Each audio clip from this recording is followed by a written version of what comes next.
Hey guys, tonight we're stepping into a world where the cure was often deadlier than the disease. Picture this. You're lying on a wooden table in a dimly lit monastery, the air thick with incense and the metallic smell of blood.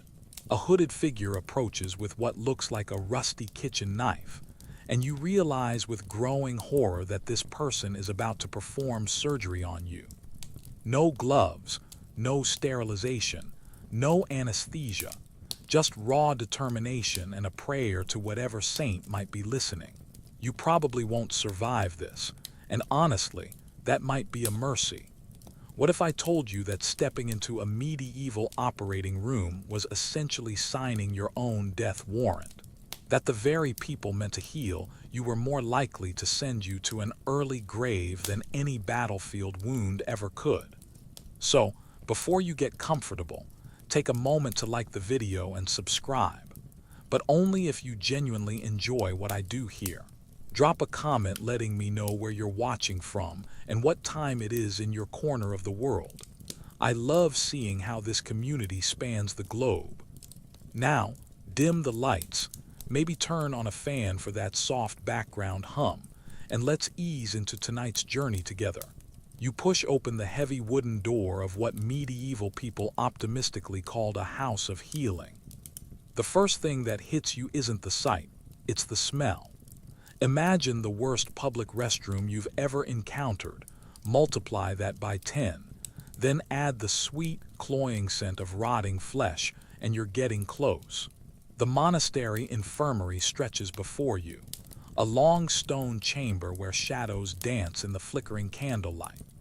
Monks in brown robes move between crude wooden tables, their faces hidden beneath deep hoods, carrying bowls of what you desperately hope is just very dark wine.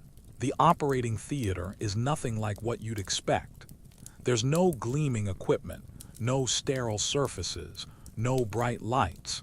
Instead, you see rough-hewn tables stained dark with the blood of countless previous patients. The floor is covered in rushes that haven't been changed in weeks, soaking up whatever fluids happen to drip down. Historians still argue whether these infirmaries were genuinely trying to help people or simply serving as holding areas for the dying. But one thing is certain, they were breeding grounds for infection. Your surgeon approaches, and you realize with a sinking heart that he's not actually a doctor in any sense you'd recognize. He's a barber-surgeon, a man who cuts hair on weekdays and performs amputations on weekends. His qualifications consist of owning sharp objects and having steady hands, at least when he's sober. He's wiping his latest surgical instrument on his already blood-soaked apron, the same apron he's been wearing for months without washing. The blade catches the candlelight, and you notice it's not even a proper surgical tool. It's a repurposed kitchen knife that's seen better days. The barber-surgeon sets down his tools on the table beside you, and you get a good look at his surgical kit. There's a bone saw that looks suspiciously like something borrowed from the monastery's carpentry workshop, a set of crude forceps that might have started life as kitchen tongs, and several knives of varying sizes and dubious cleanliness. One particularly ominous tool appears to be a red-hot iron rod, glowing cherry red from its recent stint in the fire. This, you learn with growing dread, is for cauterizing wounds, essentially burning them shut. But here's where things get really interesting. Your barber-surgeon is actually quite confident in his abilities. He's performed dozens of these procedures, and in his mind, he's practically a miracle worker. After all, some of his patients have actually survived, though whether that's due to his skill or sheer dumb luck is another question entirely. He begins sharpening his knife on a leather strop, the same one he uses for his razor when giving haircuts, whistling a little tune as he works. The other patients in the infirmary provide a sobering preview of what's to come. There's a man whose leg was amputated yesterday. He's currently unconscious and burning with fever, his stump wrapped in cloth that's already soaked through with blood and pus. A woman nearby is recovering from trepanation, a procedure where they drilled holes in her skull to release evil spirits. She's been mumbling incoherently for 3 days now, which the monks take as a sign that the demons are finally leaving her body. As you wait for your turn, you notice the curious quirk of medieval medical practice. Everything is done in full view of everyone else. There's no privacy, no individual rooms, no attempt to shield patients from the sight of others suffering. It's all happening right here in this communal space, where the screams of one patient blend with the prayers of the monks and the casual conversation of the barber-surgeons. One particularly memorable detail that historians love to mention is that these infirmaries often doubled as scriptoriums, where monks would copy manuscripts between medical procedures, occasionally dripping ink or worse onto their parchments. The lighting situation alone should tell you everything you need to know about medieval surgical standards. You're about to undergo a complex medical procedure by candlelight, and maybe a few oil lamps if you're lucky. Forget precision. Your surgeon will be working largely by feel and guesswork, squinting through the gloom and hoping for the best. When clouds pass over the sun during daytime procedures, surgery simply stops until the light improves.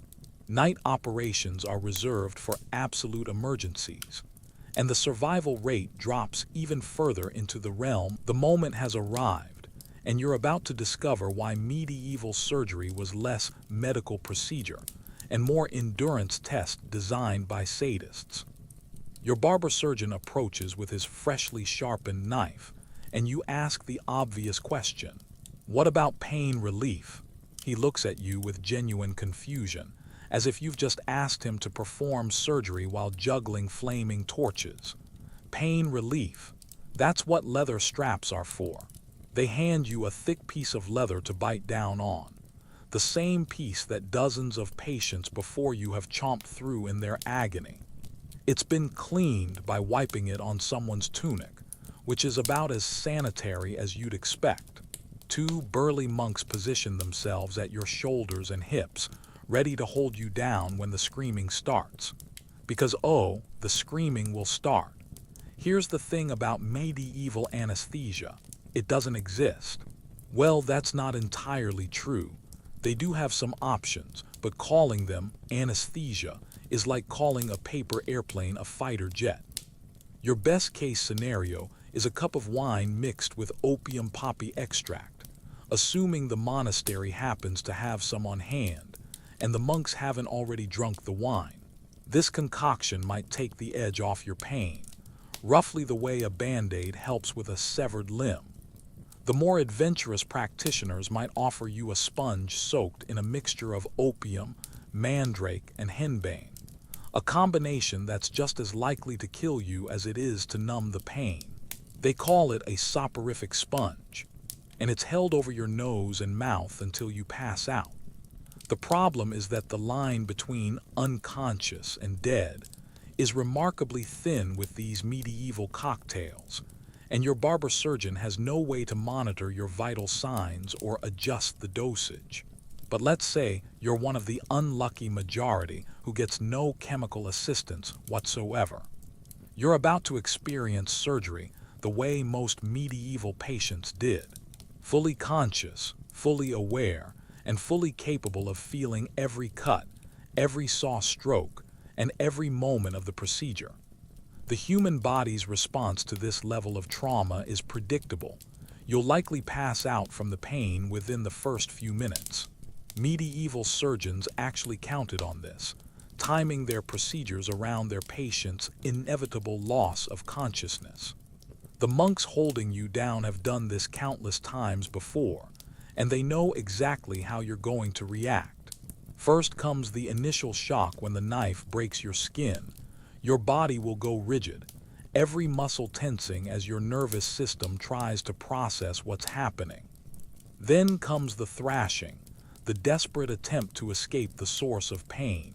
This is when those leather restraints really come in handy, though they're more for the surgeon's convenience than your comfort. Your barber-surgeon begins his work with the casual efficiency of someone carving a Sunday roast. There's no gentle approach, no careful consideration of nerve endings or blood vessels. Medieval surgical technique can be summed up in 3 words: cut, saw, cauterize. He slices through your skin with surprising speed, and you discover that the human body contains far more blood than you ever imagined. It's everywhere, soaking into the wooden table, dripping onto the floor, spattering the surgeon's already stained apron. The pain is unlike anything you've ever experienced or could have imagined. It's not just the physical sensation, it's the psychological horror of feeling your body being cut apart while you're powerless to stop it. Your vision starts to tunnel, black spots dancing at the edges as your brain struggles to process the trauma. The monks are chanting something in Latin, which might be prayers for your soul or just their grocery list. It's hard to tell through the roaring in your ears. Historians still argue whether medieval surgeons understood the concept of shock, but they certainly witnessed its effects regularly. They knew that patients who screamed the loudest often died the quickest, though they attributed this to weak constitution rather than the body's physiological response to trauma. What they didn't understand was that the human body has limits, and medieval surgery pushed patients well beyond those limits with alarming regularity. Here's a particularly grim detail that medieval chroniclers loved to record: the sounds. Not just the screaming, though there was plenty of that, but the wet, organic sounds of surgery itself. The squelch of the knife parting flesh, the grinding of the saw against bone, the sizzle of the cauterizing iron against raw tissue. These sounds echoed through the stone chambers of monastery infirmaries, creating a symphony of suffering that could be heard throughout the building. The procedure continues, and you drift in and out of consciousness as your body tries to protect itself from the overwhelming trauma. During your brief moments of awareness, you catch glimpses of your surgeon's work, his hands covered in your blood, his concentration absolute as he saws through bone with the same focus he might bring to cutting firewood. There's no delicate precision here, no careful attention to preserving healthy tissue. It's butchery in the most literal sense. Your fellow patients in the infirmary provide a chorus of encouragement, though not the kind you might hope for.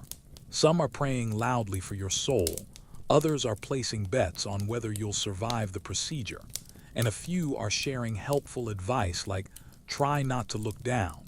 And the second hour is always the worst. Their casual attitude toward your suffering reflects the medieval reality. Surgical procedures were public entertainment as much as medical treatment. As consciousness fades again, you realize that you're only partway through the procedure. The worst is yet to come, and your body is already pushed to its limits. The leather strap in your mouth is soaked with saliva and blood. Your throat is raw from screaming, and every nerve in your body is firing signals of distress. Welcome to medieval surgery, where the cure really was worse than the disease. You wake up, if you can call this semi-conscious delirium, waking up, to discover that your surgical nightmare is far from over. In fact, you're about to learn that the actual cutting was just the opening act in a horror show that would make modern infection control specialists weep. Welcome to the medieval infirmary, where germs throw parties and bacteria live their best lives, completely unchallenged by any concept of hygiene. The table you're lying on tells a story that would make your stomach turn if you weren't already too weak to vomit. This slab of wood has hosted hundreds of surgical procedures, and it shows. The dark stains aren't just from spilled wine. They're the accumulated blood, pus, and bodily fluids of every patient who's been carved up here before you. Nobody has ever thought to clean it properly, because the medieval understanding of disease transmission is roughly equivalent to believing that illness is caused by bad smells and evil spirits. Your barber surgeon wipes his hands on his apron. the same apron he's been wearing for months without washing, and reaches for his next tool. His hands are caked with dried blood from previous patients. His fingernails are black with accumulated grime, and there's something crusty under his sleeves that you really don't want to identify. The concept of washing hands between patients won't be invented for another few centuries, so you're getting the full medieval experience of cross-contamination. The surgical instruments scattered around your table look like they've been excavated from a medieval garbage dump. That bone saw, it was used yesterday to amputate someone's gangrenous leg, and the only cleaning it received was a quick wipe on a dirty cloth. The forceps still have bits of tissue stuck to them from the last extraction, and the cauterizing iron has been heating in the same fire they used to cook the monk's dinner. Historians still argue whether medieval surgeons were genuinely ignorant of hygiene or simply didn't care. But the end result was the same, a perfect storm of infection.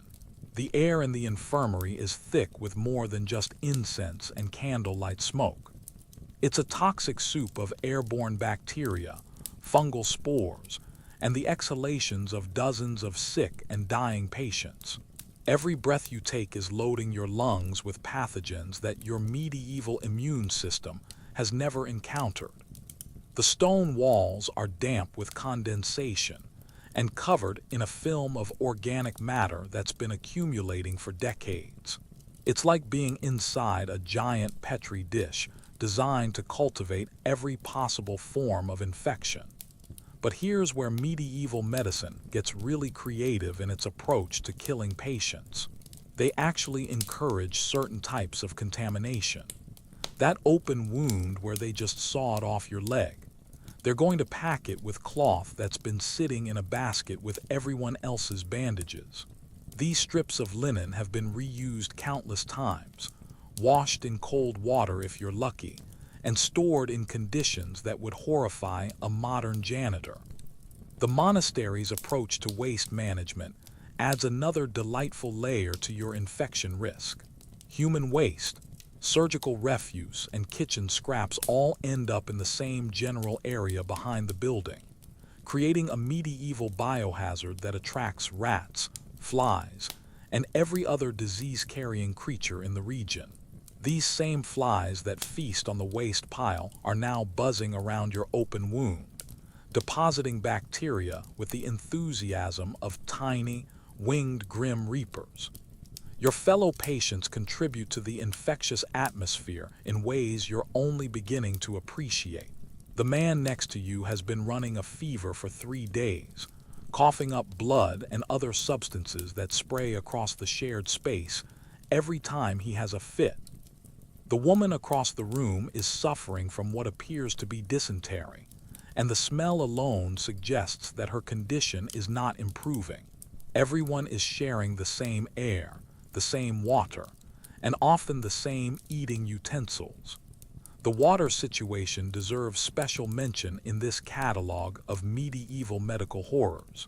The well that supplies the monastery is located downhill from the latrine, which is exactly as problematic as it sounds. This contaminated water is used for everything: cleaning wounds, mixing medicines, and drinking.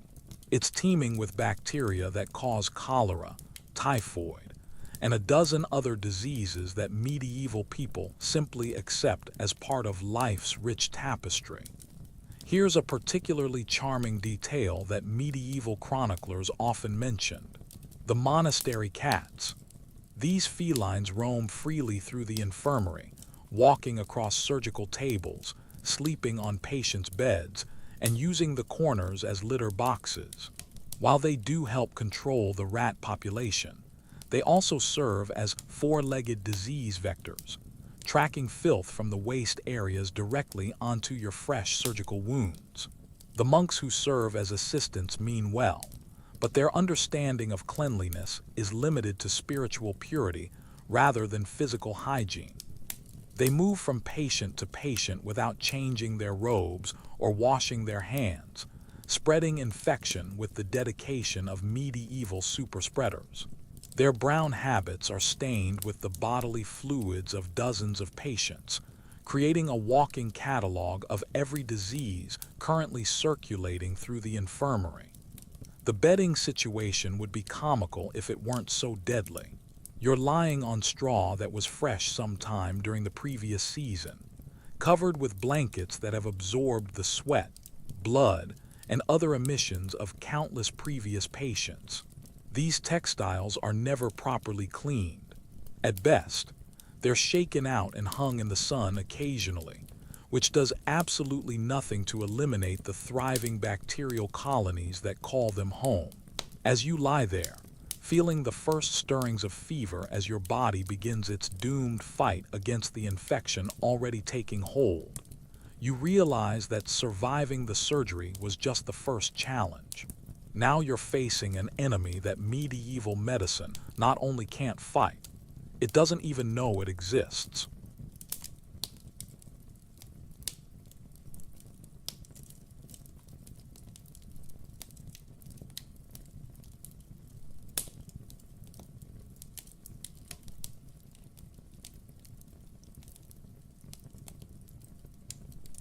The tools of your trade, if we can generously call medieval surgery a trade, are spread out before you like instruments of torture rather than healing. Your barber-surgeon selects his next implement with the casual air of someone choosing which fork to use for salad, except this fork is going to be used to extract bone fragments from your shattered limb. Welcome to the medieval surgical toolkit, where innovation means we sharpen the kitchen knife extra well today. Let's start with the star of the show, the bone saw. This magnificent piece of medieval engineering looks exactly like what it is. A carpentry saw that someone decided would work just fine for cutting through human bones. The teeth are irregular, some missing entirely from previous procedures, and the blade has a slight bend from that time they used it to cut through a particularly stubborn femur. Your surgeon tests its sharpness by running his thumb along the edge, adding his blood to the accumulated stains from countless previous operations. The knife collection would make a medieval kitchen jealous if medieval kitchens weren't already supplying most of these tools. There's the large cleaver for major amputations, several smaller knives for delicate work like eye surgery, and what appears to be a butter knife that's been pressed into service for scraping bone. None of these tools were designed for surgery, but medieval pragmatism dictates that if it cuts, it's a surgical instrument. The handles are wooden, cracked from age and soaked with so much blood that they've turned a permanent dark brown. But wait, there's more. Your surgeon proudly displays his forceps, which started life as kitchen tongs before being repurposed for extracting arrows, pulling teeth, and grasping internal organs. The metal is pitted with rust, and the grip is loose enough that they occasionally slip at crucial moments. Historians still argue whether these tools were deliberately designed for surgery or simply grabbed from whatever was available, but the evidence suggests the latter. The cauterizing iron deserves special attention as a masterpiece of medieval medical brutality. It's currently glowing red-hot in the fire, ready to sear your flesh closed once the cutting is done. The theory is sound. Heat kills infection and stops bleeding, but the execution is roughly equivalent to using a branding iron designed for cattle. The smell of burning human flesh will fill the infirmary, adding another layer to the already overwhelming sensory assault. Here's where medieval surgery gets creative. The restraint system. Heavy leather straps are used to tie you down, but not just anywhere. They're positioned to give the surgeon maximum access while preventing you from interfering with his work. Your arms are stretched out and secured to the sides of the table. Your legs are spread and strapped down, and a leather band across your chest keeps your torso immobilized. It's like being prepared for crucifixion, except the Romans were probably more gentle. The lighting equipment consists of candles, oil lamps, and whatever sunlight manages to filter through the small windows. Your surgeon will be performing delicate work in conditions that would challenge a modern person trying to read a book. Shadows dance across your body as the flames flicker, creating an ever-changing landscape of light and darkness that makes precision impossible. When the wind blows and the candles gutter, surgery simply stops until the light improves. The anesthesia equipment, and I use that term very loosely, consists of a leather strap for your teeth, a cup for wine, and maybe a sponge soaked in herbal extracts if you're incredibly lucky. The sponge is reused between patients, naturally, and the herbal mixture is more likely to poison you than provide pain relief. The wine cup has been shared by every patient in the infirmary, adding another vector for disease transmission to your growing list of concerns. Your surgeon's measuring tools are particularly impressive in their complete absence. There are no rulers, no guides, no way to ensure that amputations are performed at the correct level or that incisions are the right depth. Everything is done by eye and experience, which means your surgeon is essentially guessing his way through the procedure.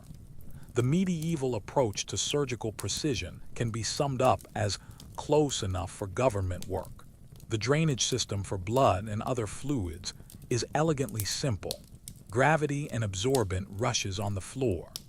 Blood flows off the table, soaks into the straw, and eventually makes its way to the stone floor where it pools in the low spots. The rushes are changed when they become too saturated to absorb anymore, which happens roughly once per season whether they need it or not. Here's a detail that medieval chroniclers love to record: the sound effects. The surgical toolkit includes several instruments that create distinctive noises during use. The bone saw produces a grinding, scraping sound that echoes through the stone chamber. The cauterizing iron hisses and pops when it contacts wet tissue. The forceps clank against bone when extracting foreign objects. These sounds serve as a medieval soundtrack to suffering, audible throughout the monastery, and serving as a reminder to everyone within earshot of what awaits them if they fall ill. The storage system for these tools is about what you'd expect from medieval hygiene standards. They're kept in a wooden box, jumbled together without any attempt at organization or cleanliness. Rust is considered a natural patina rather than a contamination risk, and the accumulation of dried blood on the handles is seen as evidence of the surgeon's experience rather than a health hazard. As your surgeon selects his tools for the next phase of your procedure, you realize that you're about to be operated on with equipment that would be rejected by a modern butcher shop. The irony is that medieval butchers actually had better tools than medieval surgeons. At least they kept their knives sharp and their cutting surfaces clean. The moment your barber-surgeon announces that you need bloodletting, you realize that medieval medicine has found yet another creative way to kill you while trying to help. This isn't just a minor procedure. It's the cornerstone of medieval medical practice, based on the revolutionary theory that most illnesses are caused by having too much blood. Yes, you read that correctly. They believe your problem is that you have too much of the stuff keeping you alive. The theory behind bloodletting is elegantly simple and completely wrong. Medieval physicians believed that the human body contains 4 humors: blood, phlegm, yellow bile, and black bile, and that illness results from these humors being out of balance. Since blood is the most visible and accessible humor, the obvious solution to almost any medical problem is to drain some of it out. Feeling feverish, bloodletting. Broken bone, bloodletting. Plague symptoms, definitely bloodletting. It's the medieval equivalent of turning everything off and on again, except instead of rebooting your computer, they're rebooting your circulatory system. Your surgeon approaches with his collection of bloodletting tools, and you get your first look at medieval phlebotomy equipment. The star of the show is the phlegm, a spring-loaded blade that looks like a medieval switchblade designed by someone who'd never seen actual human anatomy. The blade is dull from repeated use, and the spring mechanism is so worn that it sometimes fails to deploy properly, requiring your surgeon to manually force the blade into your vein. But wait, there's an alternative approach that's even more medieval in its approach to medical care. Leeches. Your surgeon produces a jar filled with what appear to be small, black, writhing nightmares. These are medicinal leeches, and they're about to become very well acquainted with your bloodstream. The theory is that leeches will naturally draw out the bad blood while leaving the good blood alone, because apparently medieval people believed that leeches possessed diagnostic abilities that human doctors lacked. The leech application process is exactly as horrifying as you'd expect. Your surgeon selects several particularly hungry specimens and places them on various parts of your body, where they immediately latch on and begin feeding. The sensation is indescribable. Imagine dozens of tiny vampires having a feast while you watch helplessly. The leeches swell visibly as they feed, growing from small worms into bloated, blood-filled sausages attached to your skin. Here's where the medieval approach to bloodletting gets really creative. They have no idea when to stop. Modern medicine understands that the human body contains roughly 5 liters of blood, and that losing more than about 15% of that volume leads to shock and death. Medieval medicine operates on the principle that if a little bloodletting is good, more bloodletting must be better. They'll continue draining your blood until you pass out, then wait for you to regain consciousness and drain some more. The measurement system for bloodletting is charmingly imprecise. Your surgeon doesn't measure blood loss in milliliters or even cups. He measures it in bowls or basins, with the size of these containers varying wildly depending on what's available in the monastery kitchen. A small bowl might hold a cup of blood, while a large basin could hold several liters. Your surgeon selects his collection vessel based on how sick he thinks you are, with sicker patients requiring larger containers. The timing of bloodletting procedures adds another layer of medieval medical madness. They believe that certain phases of the moon are more favorable for bloodletting, certain days of the week are better than others, and even the time of day affects the procedure's success. Your surgeon consults a complex chart that looks like medieval astrology crossed with a farmer's almanac, trying to determine the optimal moment to drain your life force. Historians still argue whether medieval physicians genuinely believed in the effectiveness of bloodletting or simply continued the practice because it was traditional, but the evidence suggests they were true believers. Medical texts from the period contain detailed instructions for bloodletting procedures, complete with diagrams showing the best veins to open and the optimal amounts of blood to remove for various conditions. The social aspect of bloodletting reveals another fascinating dimension of medieval medicine. Wealthy patients could afford to have their blood drawn by trained physicians using relatively clean instruments, while poor patients were treated by barber-surgeons using whatever tools were available. The quality of your bloodletting experience was directly proportional to your social status, which seems particularly unfair given that everyone was equally likely to die from the procedure. The aftermath of bloodletting is where medieval medicine really shows its colors. After draining what they consider to be an appropriate amount of your blood, your surgeon bandages the wounds with cloth that's been used for previous patients and sends you off to recover. There's no monitoring of your vital signs, no fluid replacement, no understanding that you've just lost a significant portion of your blood volume and might need medical support. The recovery process from bloodletting is a medieval adventure in itself. You're weak, dizzy, and pale from blood loss, but your surgeon interprets these symptoms as signs that the treatment is working. After all, if you weren't sick before the bloodletting, you certainly look sick now, which proves that the bad humors are being expelled from your body. It's circular logic at its finest. As you lie there, feeling your strength ebb away with each drop of blood that flows into the collection basin, you realize that medieval medicine has achieved something remarkable.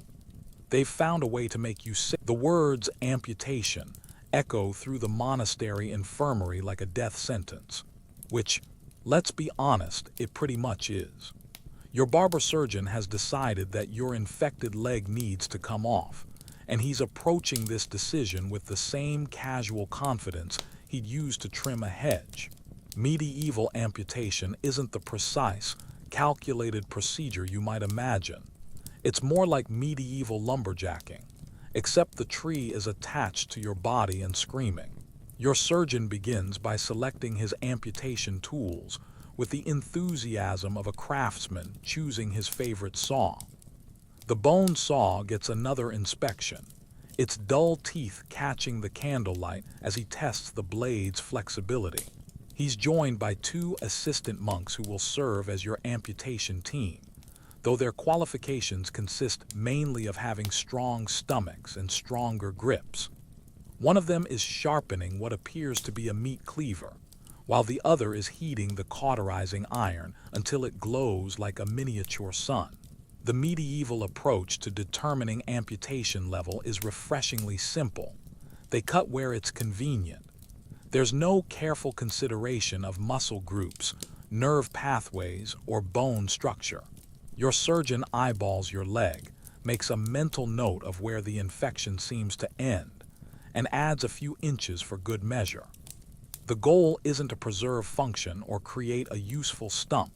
It's simply to remove the diseased tissue before it kills you, assuming the amputation itself doesn't do the job first.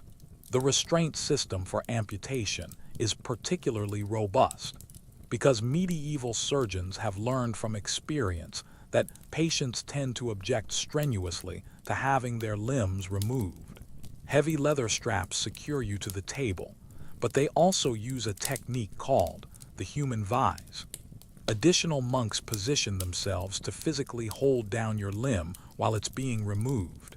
It's like a medieval rugby scrum, except instead of fighting over a ball, they're fighting to keep your leg still while someone saws through it. The cutting begins with surprising speed, because medieval surgeons understand that prolonging the agony doesn't help anyone. Your surgeon slices through the skin and muscle with quick, efficient strokes, working his way around your leg in a rough circle. The blood flow is immediate and impressive, turning the wooden table into a crimson waterfall. There's no tourniquet, no attempt to control bleeding during the procedure. They'll deal with hemorrhaging after the limb is completely removed. Here's where medieval amputation gets really medieval: the bone-cutting phase. Your surgeon positions his saw against your exposed bone and begins the grinding, scraping process of cutting through solid calcium. The sound is indescribable. Imagine fingernails on a chalkboard amplified by a factor of 10 and mixed with the wet sounds of tissue being torn apart. The vibration travels through your entire body, rattling your teeth and making your skull feel like it's coming apart. The assistant monks earn their keep during this phase, using their combined strength to hold your leg steady while the surgeon works. Medieval bone saws don't cut cleanly.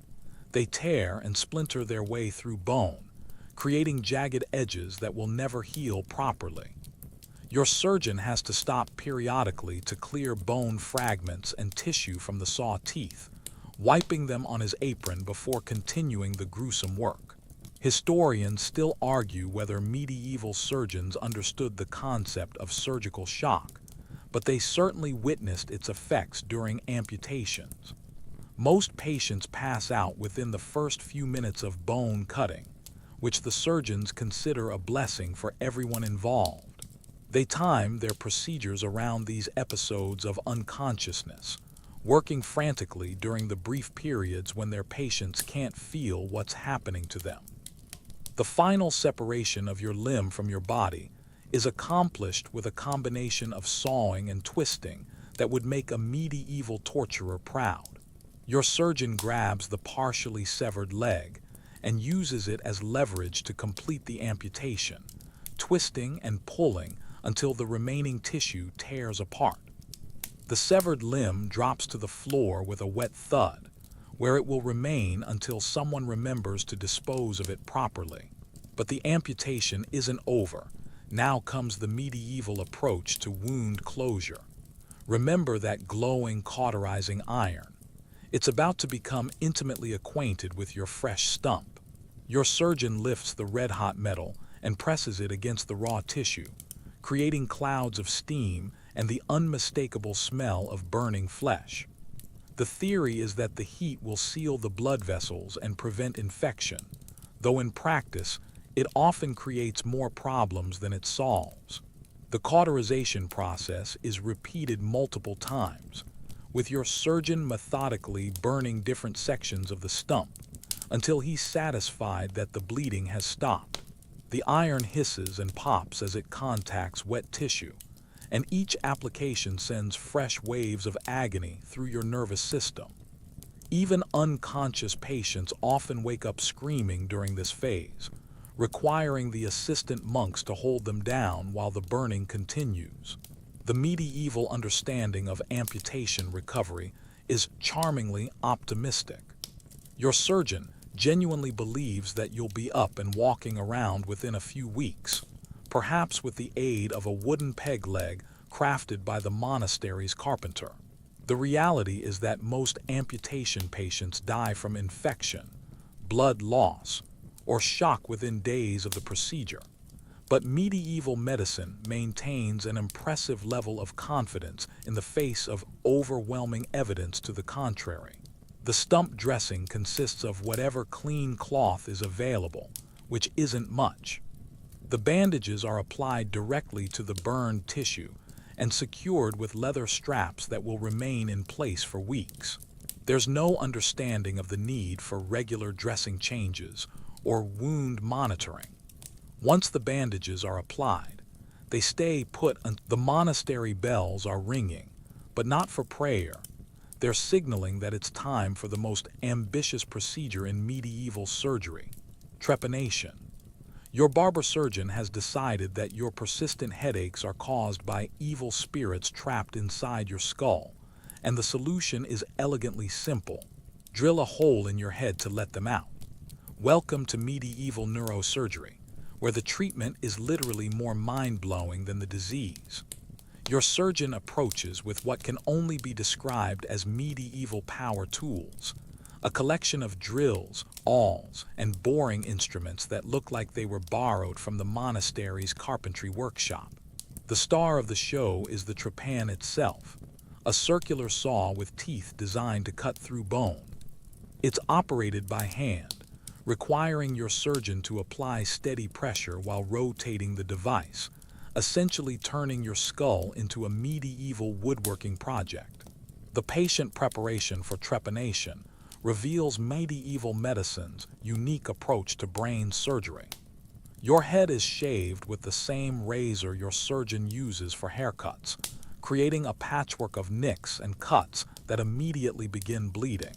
The shaving cream is a mixture of soap and water that's been sitting in a bowl for who knows how long, and the razor blade has seen better decades. By the time your scalp is prepared, it looks like you've already survived one surgical procedure. The positioning for trepanation is particularly medieval in its simplicity. You're seated on a wooden stool with your head held steady by an assistant monk, who grips your skull like he's trying to crack a particularly stubborn walnut. There's no headrest, no stabilizing equipment, no way to ensure that your head remains perfectly still during the drilling process. If you move at the wrong moment, the drill could slip and create additional holes in places where holes definitely shouldn't be. Your surgeon begins by marking the drilling site with a piece of charcoal, creating a rough circle on your scalp where he plans to penetrate your skull. The location is chosen based on medieval understanding of brain anatomy, which is to say it's essentially random. They believe that different areas of the skull correspond to different types of spiritual possession. So the drilling site depends on what kind of demons they think are causing your problems. The actual drilling begins with your surgeon placing the trepan against your marked scalp and beginning the slow, grinding process of cutting through skin, muscle, and bone. The sensation is indescribable. Imagine having a dentist drill directly into your skull while you're fully conscious and unable to move. The vibration travels through your entire head, making your teeth chatter and your vision blur with each rotation of the drill. The medieval understanding of skull thickness is charmingly imprecise. Your surgeon has no way of knowing how thick your particular skull is, or when he's about to break through into your brain cavity. He relies on experience and intuition, listening for changes in the sound of the drilling, and feeling for changes in resistance. The moment when the drill finally penetrates your skull is marked by a sudden release of pressure, and often a small fountain of blood and cerebrospinal fluid. Here's where trepanation gets really interesting from a medieval perspective. They believe they can actually see the evil spirits escaping through the hole. Your surgeon and his assistants watch carefully for any vapors, wisps of steam, or unusual odors that might indicate the departure of demonic influences. Sometimes they claim to see shadowy figures emerging from the opening, though modern observers might attribute these visions to the candlelit atmosphere and the psychological stress of watching someone's skull being drilled open. The drilling process continues until your surgeon is satisfied that the hole is large enough to serve its purpose. Medieval trepanation holes range from small perforations to openings large enough to insert a finger, depending on the severity of the spiritual infestation. The larger the hole, the more demons can escape, according to medieval logic, though larger holes also increase the risk of brain damage, infection, and death. Historians still argue whether medieval surgeons understood that they were operating on the brain, or simply thought they were drilling into a cavity filled with spiritual essence. Medical texts from the period describe the brain as the seat of the soul rather than the center of cognitive function, which explains why they felt comfortable poking around inside people's skulls with sharp instruments. The immediate aftermath of trepanation is where medieval medicine really shows its colors. Your surgeon examines the hole he's just drilled, looking for signs that the procedure has been successful. These signs include changes in your behavior, the cessation of symptoms, or simply the fact that you're still alive and conscious. The bar for success is remarkably low in medieval neurosurgery. The wound care for trepanation holes is about what you'd expect from medieval hygiene standards. The opening is covered with a piece of cloth that's been blessed by the monks, because spiritual protection is considered more important than physical cleanliness. The cloth is secured with a leather strap that circles your head, creating a medieval bandana that will remain in place for weeks while the wound either heals or becomes infected. The recovery process from trepanation is a medieval adventure in neurological roulette. Some patients experience immediate relief from their symptoms, which medieval surgeons attribute to the successful expulsion of evil spirits.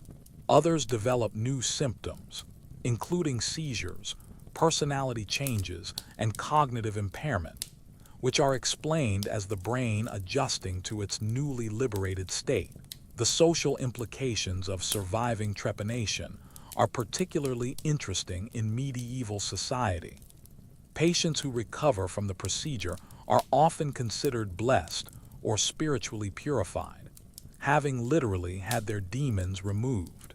They sometimes become local celebrities, displaying their skull holes as evidence of divine intervention and medical expertise.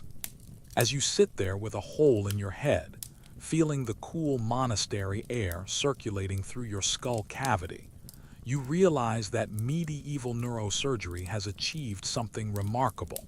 They've found a way to make brain surgery even more terrifying than it naturally is. The evil spirits may or may not have escaped, but your chances of long-term survival have definitely taken a hit.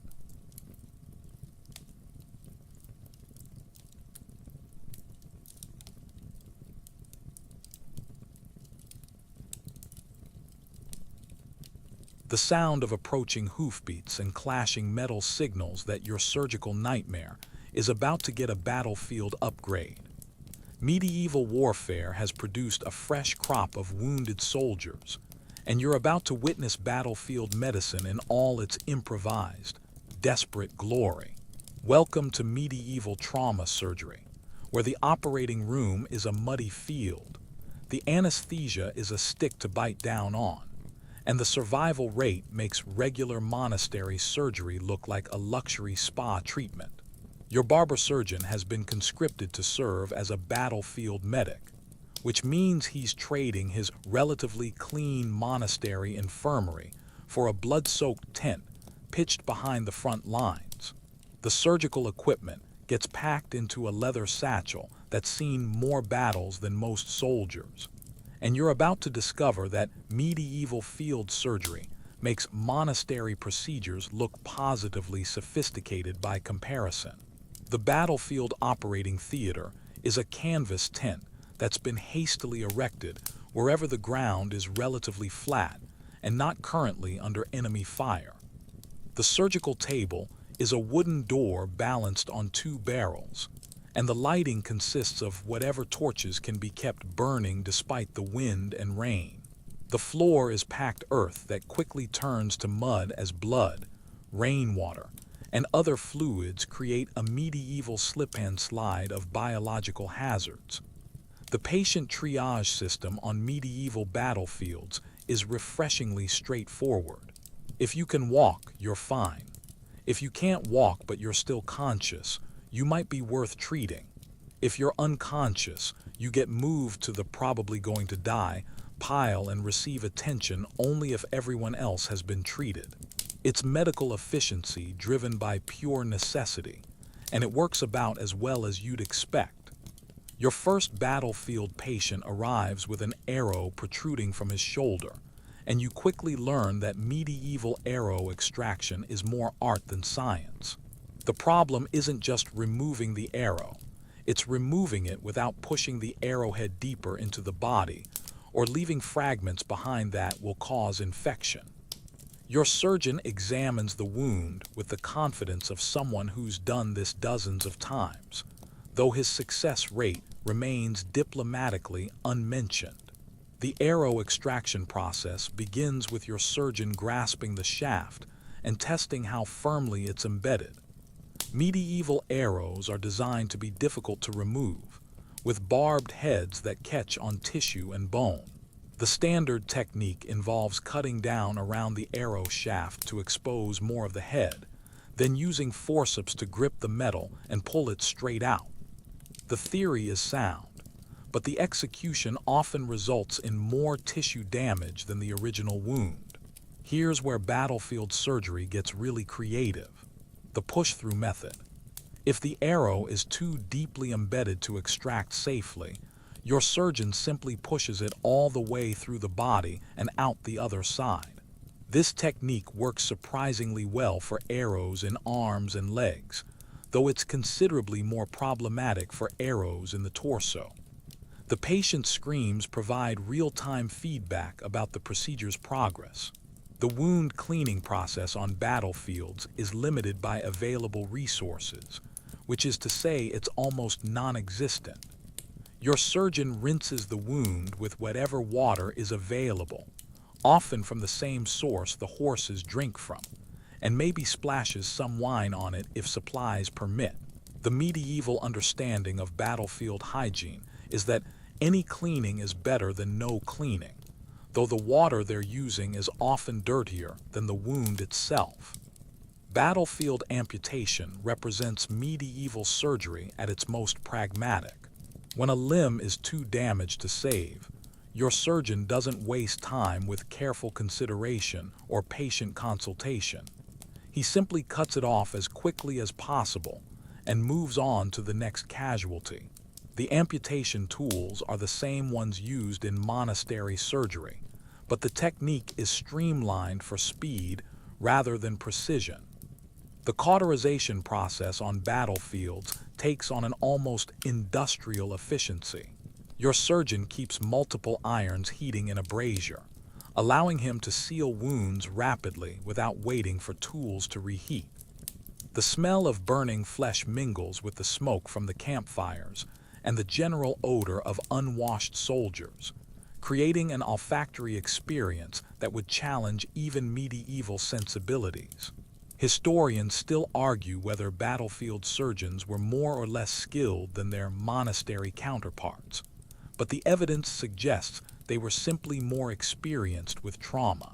A monastery surgeon might see a few dozen serious injuries per year, while a battlefield surgeon could treat that many patients in a single day during active combat. The pain management on battlefields is even more limited than in monastery settings. There's no time for elaborate herbal preparations or careful dosing of opium extracts. Patients get a leather strap to bite down on, a cup of whatever alcohol is available, and the promise that the procedure will be over quickly. The medieval battlefield approach to anesthesia can be summed up as grit your teeth and think of England. Except England probably isn't invented yet. The infection control on battlefields is non-existent by any reasonable standard. Surgical instruments are wiped clean on whatever cloth is handy. Wounds are bandaged with strips torn from clothing, and patients are moved to recovery areas that are often just patches of ground covered with straw. The medieval understanding of battlefield hygiene is that staying alive long enough to develop an infection is a luxury problem. The recovery facilities for battlefield surgery patients consist of whatever shelter can be improvised from available materials. Wounded soldiers are placed in tents, barns, or simply under trees, depending on what's available and how far they are from enemy forces. The medical care during recovery is provided by other soldiers, camp followers, or anyone else who can be spared from fighting duties. The transportation of wounded soldiers presents its own medieval challenges. Patients are moved on stretchers made from spears and cloaks, loaded onto carts that weren't designed for human cargo, or simply carried by their comrades when no other options exist. The journey from battlefield to treatment facility often causes more damage than the original injury. But medieval medicine works with what it has. The monastery's herb garden might look peaceful in the morning light, but it's actually a medieval poison factory disguised as a healing sanctuary. Your barber-surgeon is preparing your medicine, and you're about to discover that medieval pharmacology operates on the principle that if something doesn't kill you, it might cure you, though the distinction between the two outcomes is often remarkably thin. Your treatment begins with mercury, the medieval miracle cure that was prescribed for everything from syphilis to melancholy. Your surgeon produces a small vial of liquid silver that gleams like trapped moonlight, explaining that mercury's ability to flow and change form makes it perfect for treating diseases that also flow and change. The logic is impeccable by medieval standards, even though you're essentially about to drink liquid metal that will slowly poison every organ in your body. The mercury preparation process is a medieval chemistry experiment that would horrify modern toxicologists. Your surgeon heats the mercury in a small crucible, mixing it with various herbs and oils to create a paste that can be applied to your skin or dissolved in wine for internal consumption. The fumes from heated mercury fill the small preparation chamber, and everyone present, including your surgeon, is breathing in toxic vapors that will cause neurological damage over time. But mercury is just the opening act in medieval medicine's toxic symphony. Your surgeon also prescribes arsenic, which medieval physicians believe is excellent for treating skin conditions and digestive problems. The arsenic comes in the form of a white powder that's mixed with honey to make it more palatable.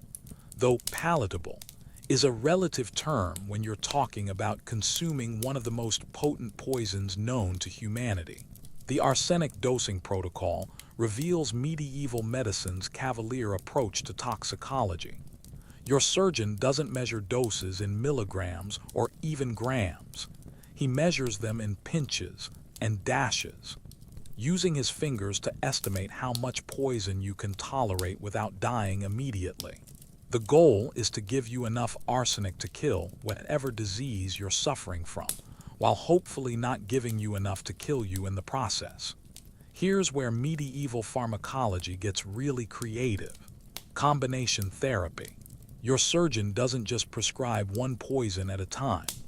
He creates elaborate cocktails that combine multiple toxic substances for maximum therapeutic effect. A typical prescription might include mercury for your humoral imbalance, arsenic for your skin condition, and lead for your digestive complaints, all mixed together in a single preparation that's guaranteed to cure something, even if it's just your attachment to being alive. The plant-based medicines in medieval pharmacy are equally problematic, though in more subtle ways. Your surgeon prescribes belladonna for your headaches, not realizing that the beautiful lady plant gets its name from its ability to dilate pupils and create a dreamy, unfocused expression that was considered attractive in medieval times. The same compound that creates this cosmetic effect also causes hallucinations, seizures, and death in slightly higher doses. The preparation of herbal medicines follows medieval pharmaceutical standards, which is to say there are no standards. Your surgeon grinds herbs with a mortar and pestle that's been used for dozens of different preparations, creating cross-contamination that would make modern pharmacists weep. The dosing is based on ancient texts that were copied and recopied by monks who may or may not have understood what they were transcribing. Historians still argue whether medieval physicians understood that their medicines were poisonous or simply accepted toxicity as an inevitable side effect of effective treatment. The evidence suggests they genuinely believed that the most powerful medicines were naturally the most dangerous, operating on the principle that anything strong enough to cure a serious disease was strong enough to kill a healthy person.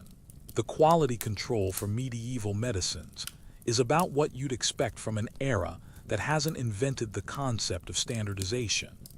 The mercury might be pure or contaminated with other metals. The arsenic might be mixed with chalk or other adulterants, and the herbal preparations might contain the wrong plants entirely if the herbalist made an identification error. You're essentially playing pharmaceutical roulette with every dose. The administration methods for toxic medicines reveal medieval creativity at its finest. Mercury can be rubbed into your skin, dissolved in wine, or even heated and inhaled as vapor. Arsenic can be mixed with food, dissolved in water, or applied as a paste to external wounds. The medieval approach to drug delivery is refreshingly flexible, though the flexibility extends to accidentally poisoning yourself in new and innovative ways. The side effects of medieval medicines are often worse than the original disease, but your surgeon interprets these symptoms as evidence that the treatment is working. When the mercury causes your teeth to fall out and your hands to shake uncontrollably, he explains that the medicine is driving the disease from your body. When the arsenic causes vomiting and diarrhea, he notes with satisfaction that your humors are being purged of corruption. The long-term effects of medieval pharmaceutical treatment are predictably catastrophic. Patients who survive their original illness often develop new health problems from the medicines used to treat them. Mercury poisoning causes neurological damage that medieval physicians attribute to spiritual possession. Arsenic poisoning causes skin lesions that are diagnosed as new diseases requiring additional toxic treatments. The cost of medieval medicines adds another layer of suffering to the treatment process. Mercury and arsenic are expensive imports that strain the budgets of even wealthy patients, while the herbal preparations require rare plants that must be gathered at specific times under particular conditions. You're not just risking your life for these treatments, you're bankrupting yourself in the process.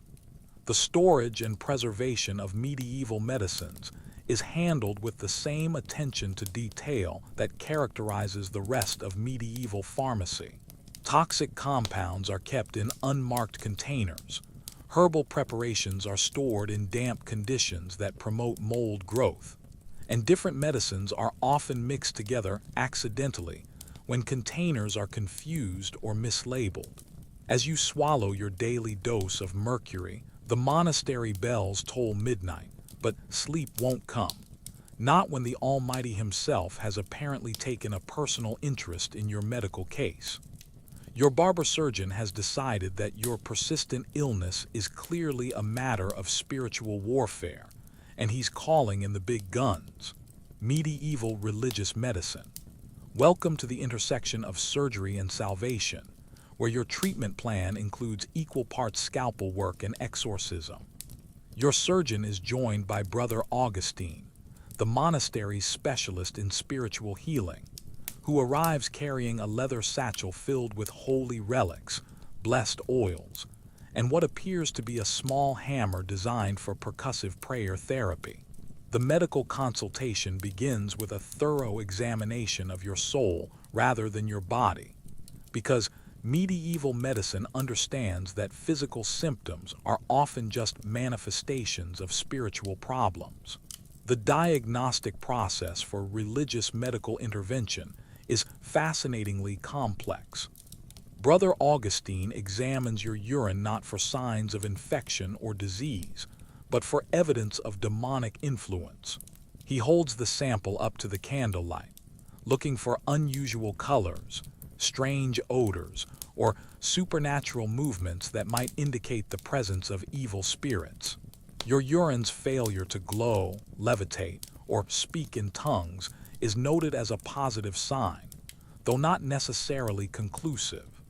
The spiritual examination continues with a detailed interrogation about your recent dreams, thoughts, and behaviors. Have you experienced any unusual cravings? Have you found yourself speaking in languages you don't recognize? Have you noticed any animals behaving strangely in your presence? Medieval religious medicine operates on the understanding that demons often announce their presence through subtle signs that trained observers can detect. Here's where medieval religious surgery gets really interesting. The concept of blessed instruments. Brother Augustine produces a vial of holy water and begins consecrating your surgeon's tools, sprinkling each knife, saw, and cauterizing iron while reciting Latin prayers. The theory is that blessed instruments will be more effective against spiritually influenced diseases, and they'll also prevent demons from interfering with the surgical procedure. The pre-surgical prayer service is an elaborate affair that involves the entire monastery community. Monks gather around your surgical table, chanting in Latin while Brother Augustine waves incense over your body and sprinkles holy water on your wounds. The ceremony serves multiple purposes. It prepares your soul for the possibility of death. It calls upon divine assistance for the surgical procedure, and it creates a spiritually protected environment where demons cannot interfere with the healing process. Your surgeon begins the procedure with a prayer rather than an incision, asking for divine guidance in his work and protection from evil influences that might cause complications. Medieval religious medicine understands that successful surgery requires both skilled hands and heavenly intervention, because human knowledge alone is insufficient to heal the complex ailments that affect both body and soul. The surgical technique itself is modified to accommodate religious considerations. Incisions are made in the sign of the cross whenever possible. Amputations are performed while reciting specific psalms, and cauterization is accompanied by prayers for purification. Your surgeon works with one eye on your anatomy and the other on the spiritual dimensions of the procedure, trying to heal your body while protecting your soul. Historians still argue whether medieval physicians genuinely believed in the spiritual aspects of their medical practice, or simply used religious elements to comfort patients and families. The evidence suggests that most practitioners were true believers who saw no distinction between physical and spiritual healing. Operating in a worldview where demons could cause disease and saints could perform surgical miracles. The pain management during religious surgery includes spiritual as well as physical components. In addition to the usual leather strap and wine, you're given a small relic to hold during the procedure, perhaps a fragment of bone from a martyred saint or a piece of cloth that once touched a holy shrine. The relic is supposed to provide supernatural pain relief, and many patients report that it actually helps, though modern observers might attribute this to the placebo effect. The surgical complications that arise during religious procedures are interpreted through a spiritual lens. If you start bleeding excessively, it might indicate that demons are fighting the healing process. If you develop a fever, it could mean that evil spirits are being expelled from your body. If you die on the table, it's clearly God's will, and your surgeon bears no responsibility for the outcome. The post-surgical care includes elaborate religious rituals designed to prevent demonic interference with the healing process. Your wounds are dressed with cloth that's been blessed by multiple saints. Your bandages are secured with prayers rather than just knots, and your recovery room is protected by holy symbols that ward off evil influences. The medieval approach to infection control includes both physical and spiritual barriers. The recovery monitoring process involves daily examinations by both your surgeon and Brother Augustine, who work together to assess your progress on multiple levels. Your surgeon checks your wounds for signs of healing or infection, while Brother Augustine monitors your spiritual condition for evidence of demonic activity or divine intervention. The two practitioners sometimes disagree about your prognosis, leading to fascinating debates about whether your symptoms are medical or supernatural in origin. The treatment modifications based on religious considerations can significantly alter your medical care. If Brother Augustine detects signs of demonic influence, your surgeon might change his surgical approach, alter your medications, or even postpone procedures until more favorable spiritual conditions prevail. The medieval understanding of medicine recognizes that timing matters not just for physical healing, but for spiritual warfare as well.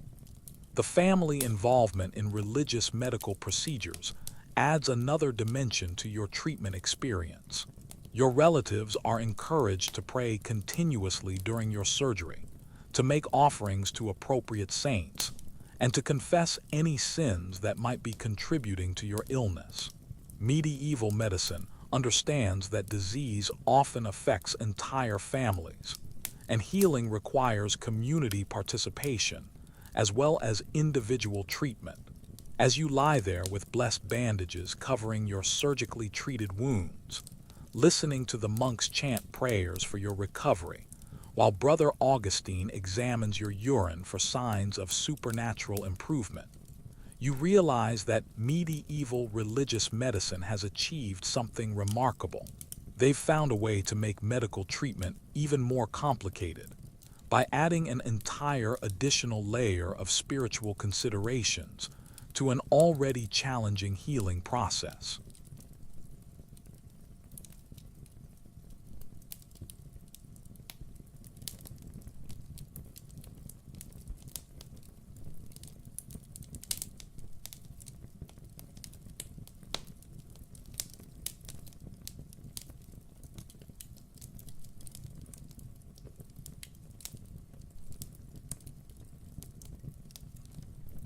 Your body is shutting down, and medieval medicine is about to teach you a masterclass in how the human circulatory system works, by demonstrating what happens when it stops working. The blood loss from your various procedures has reached critical levels, and you're entering the terrifying realm of medieval shock management, where the treatment is often wait and see what happens, combined with a healthy dose of prayer. Your barber surgeon notices that you've become pale, clammy, and unresponsive, but his understanding of what's happening inside your body is charmingly medieval. He believes that your soul is simply becoming disconnected from your physical form, possibly due to an imbalance in your humors or interference from malevolent spirits. The concept that you're dying from blood loss, something that seems obvious to modern observers, is beyond medieval medical comprehension. The medieval understanding of circulation is based on the ancient Greek theory that blood is manufactured in the liver and consumed by the body's organs like fuel in a fire. They have no concept of blood circulation, no understanding that the heart pumps blood through a closed system, and no recognition that losing too much blood will kill you. Your surgeon sees your pallor and weakness as symptoms of a new disease rather than consequences of his previous treatments. Your pulse is becoming weak and thready, but medieval physicians don't understand what pulse actually represents. They believe it's caused by the movement of vital spirits through your arteries, and changes in pulse rate or strength are interpreted as evidence of spiritual rather than physical problems. Your surgeon feels your wrist and notes that your vital spirits seem to be diminishing, which he attributes to demonic interference rather than cardiovascular collapse. The treatment for medieval shock is a fascinating combination of the logical and the completely insane. Your surgeon decides that you need more blood, which is actually correct, but his method of providing it involves feeding you raw meat and red wine. The theory is that consuming blood-rich foods will help your body manufacture replacement blood, though the reality is that your digestive system is too compromised to process anything effectively. Here's where medieval medicine gets really creative in its approach to circulatory crisis. They decide you need more bloodletting. Your surgeon reasons that if you're weak and pale, it must be because bad blood is preventing good blood from circulating properly. The solution is to drain out the bad blood so the good blood can flow freely, which is roughly equivalent to treating a house fire by removing the roof to let the flames breathe better. The bloodletting procedure for shock patients is modified to be even more aggressive than usual. Your surgeon opens multiple veins simultaneously, reasoning that more drainage points will allow the bad blood to escape more efficiently. The sight of your already depleted blood supply flowing into collection bowls would be comical if it weren't so deadly. But medieval medicine operates with unshakable confidence in its theoretical foundations. Your breathing becomes shallow and rapid as your body tries to compensate for the lack of oxygen-carrying capacity in your blood. Medieval physicians interpret this as evidence that evil spirits are interfering with your ability to breathe properly, and they respond by burning aromatic herbs near your face to drive away the malevolent influences. The smoke from these herbs often makes breathing even more difficult, but medieval medicine rarely lets practical results interfere with theoretical principles. Historians still argue whether medieval physicians ever noticed the correlation between blood loss and death, but the evidence suggests they attributed patient deaths to spiritual causes rather than medical ones. A patient who died from blood loss was said to have succumbed to demonic possession, divine punishment, or simply the natural progression of their humoral imbalance. The family notification process for dying patients reveals medieval medicine's approach to prognosis. Your surgeon doesn't tell your relatives that you're dying from blood loss. He explains that your soul is preparing to depart your body, and that they should focus on spiritual rather than medical interventions. The emphasis shifts from healing your body to saving your soul, which is probably more realistic given medieval surgical capabilities. The last rites preparation begins while you're still technically alive, because medieval medicine recognizes that the transition from life to death is often gradual and unpredictable. Brother Augustine arrives with his collection of holy oils and sacred texts, ready to perform the final spiritual procedures that will prepare your soul for its journey to the afterlife. The medical treatment continues, but everyone understands that the religious intervention is probably more important at this point. Your surgeon makes one final attempt to save your life by applying heated cups to your skin, a procedure designed to draw blood to the surface and restore circulation. The cups are heated over candles and then pressed against your chest and back, creating suction that pulls your skin into the vessels. The theory is that this will stimulate blood flow and revive your failing circulation, though the reality is that you're far beyond the point where cup therapy could help. The medieval understanding of the moment of death is surprisingly sophisticated in some ways and completely wrong in others. They recognize that death is a process rather than an instant event, and they watch for specific signs that indicate when the soul has finally departed the body. These signs include the cessation of breathing, the cooling of the skin, and the loss of pulse, though they interpret these physical changes as spiritual rather than biological phenomena.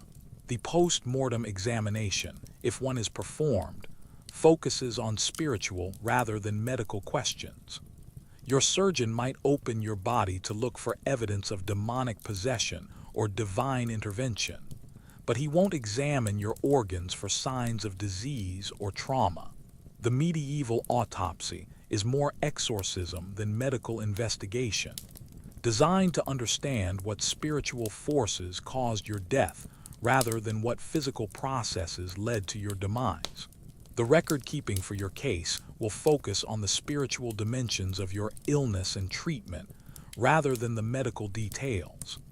The monastery's chronicles will note that you died despite the best efforts of both medical and religious practitioners, and they'll attribute your death to gods rather than medical incompetence. Your case will become part of the accumulated wisdom that guides future treatment decisions, though the lessons learned will be spiritual rather than scientific.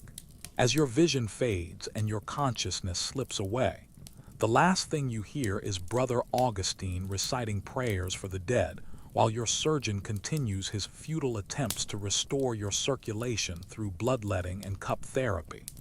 You realize that medieval medicine has achieved something remarkable. They've found a way to make dying from blood loss even more complicated by completely misunderstanding what blood actually does. The fever hits you like a medieval siege engine, and suddenly your surgical wounds are transforming into something that would make a battlefield look hygienic. Welcome to the inevitable aftermath of medieval surgery, the infection spiral that turns every small cut into a potential death sentence. Your body is about to become a medieval science experiment in how many different types of bacteria can colonize a single human being. Your surgical wounds, which seem to be healing nicely for the first day or two, are now displaying the rainbow colors of medieval infection. The edges are red and swollen. The center is filled with pus that ranges from yellow to green to an alarming shade of black. and the smell emanating from your bandages could clear a monastery dining hall. Your surgeon examines these developments with the confidence of someone who sees this outcome in roughly 90% of his patients. The medieval understanding of infection is charmingly wrong in almost every detail. Your surgeon believes that pus is actually a good sign, evidence that your body is successfully expelling the bad humors that caused your original illness. The more pus, the better the healing, according to medieval medical theory.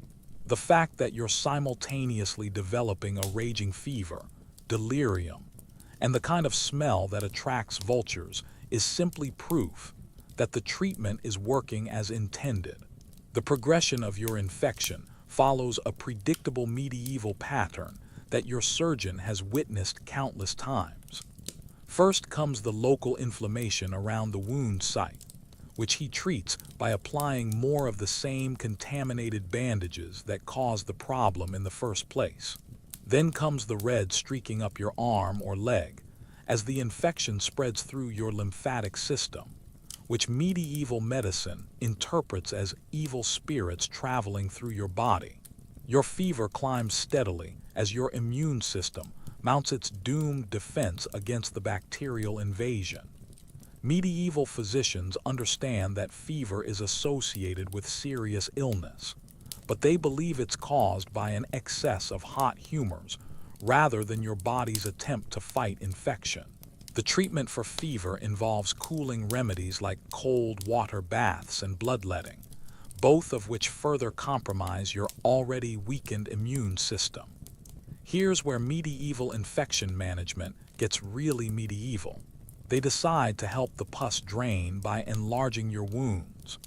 Your surgeon takes his knife and cuts away the edges of your surgical incisions, creating larger openings for the infected material to escape. This procedure, performed without anesthesia and with the same contaminated instruments that caused the infection, essentially guarantees that the bacterial colonization will spread to healthy tissue. The wound cleaning process reveals medieval medicine's unique approach to infection control. Your surgeon irrigates your infected wounds with a mixture of wine, honey, and various herbal extracts, which sounds almost reasonable until you realize that the wine has been sitting in an open container for weeks. The honey is contaminated with bee parts and environmental bacteria, and the herbs were gathered from areas where animals defecate regularly. The bandage-changing routine becomes a daily horror show that would challenge even medieval sensibilities. Your surgeon removes the old dressings, which have become glued to your wounds with dried pus and blood, by simply ripping them off without any attempt to soften the adhesion.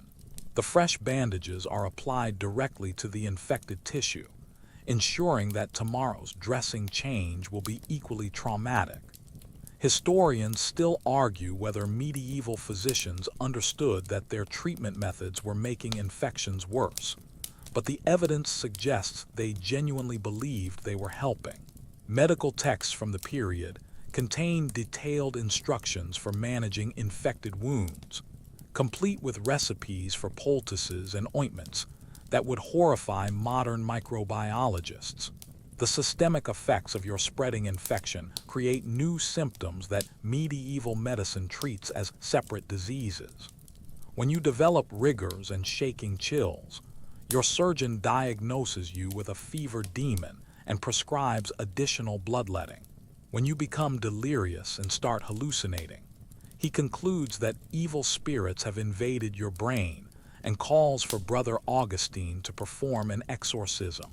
The gangrene that inevitably develops in your infected tissues is interpreted by medieval medicine as evidence of divine judgment.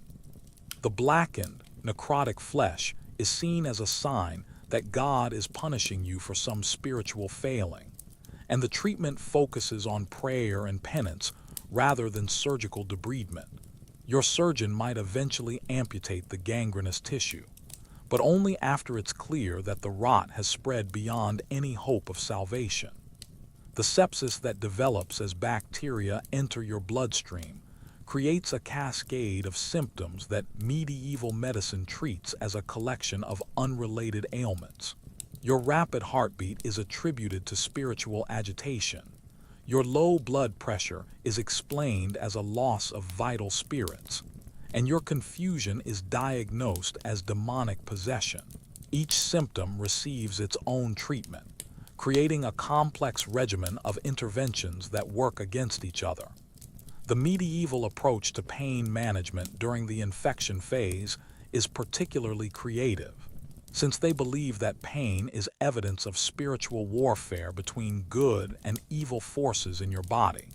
They treat it with a combination of physical remedies and religious interventions. You might receive opium for the physical discomfort and holy relics for the spiritual battle, creating a treatment plan that addresses both medical and metaphysical dimensions of your suffering. The family counseling during your infection spiral focuses on preparing for your inevitable death rather than fighting the disease. Your relatives are advised to settle your worldly affairs, confess any family sins that might be contributing to your illness, and begin the process of mourning your loss.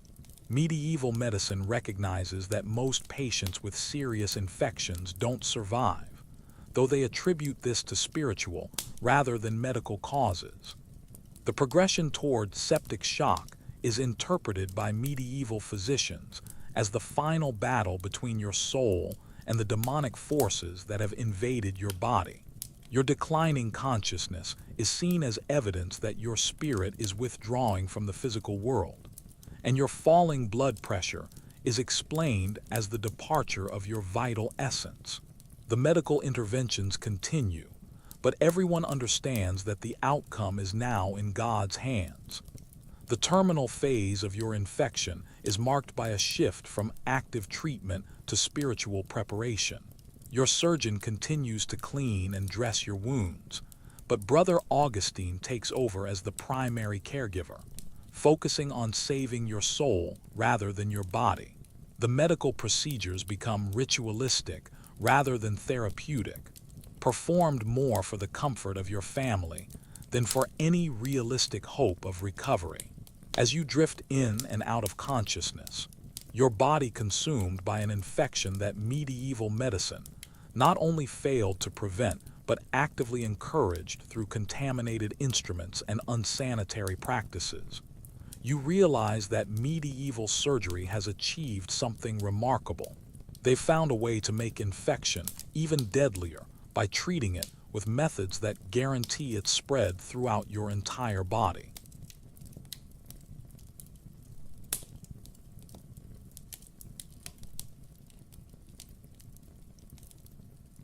The agony coursing through your infected, surgically mutilated body is about to introduce you to medieval pain management, where the cure for suffering is often more suffering, just in different forms.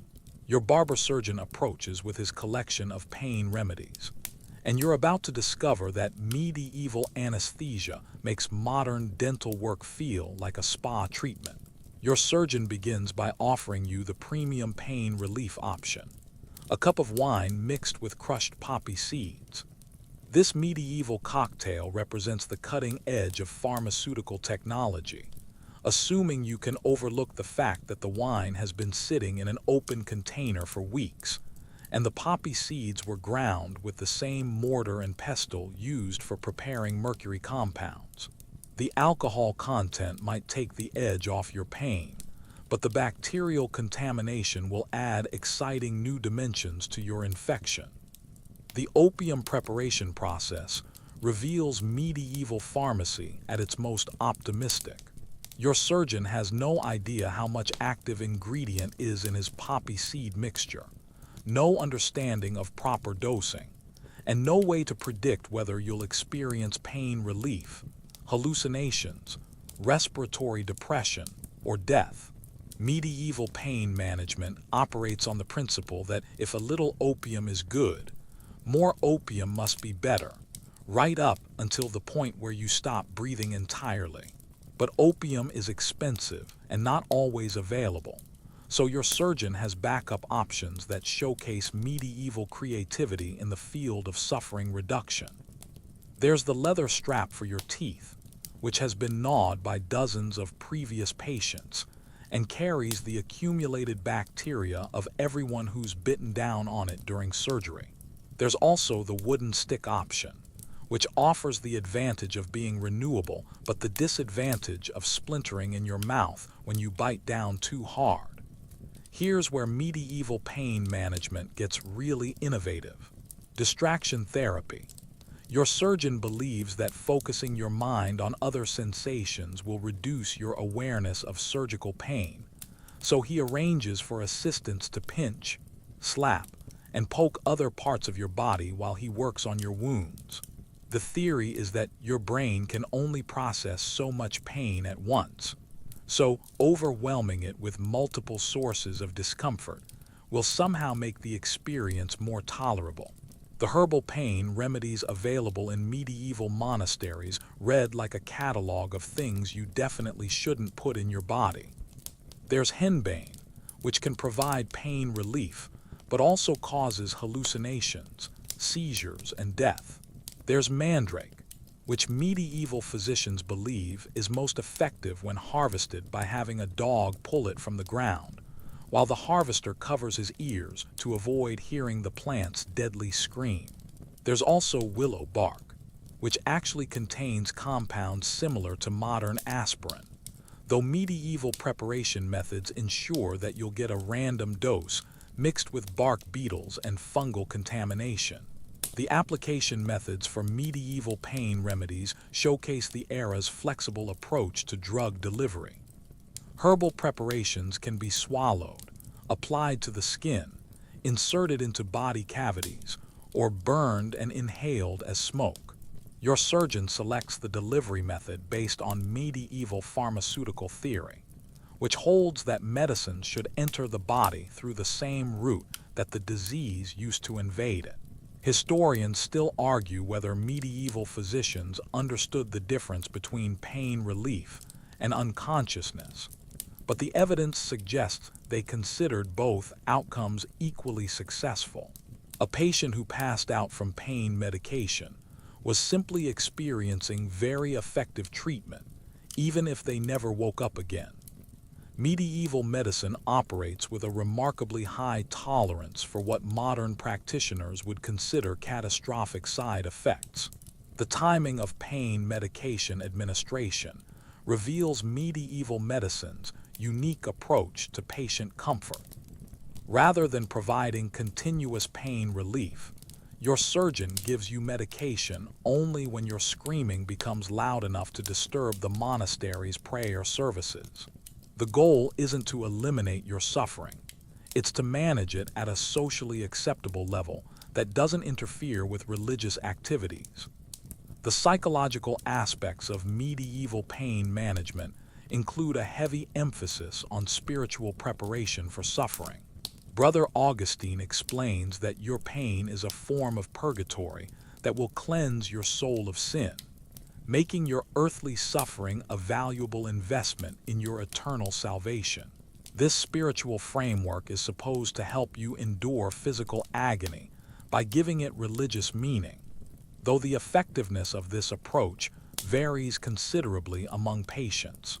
The physical restraint system used during painful procedures serves dual purposes, preventing you from interfering with medical treatment and ensuring that you experience the full educational value of your suffering.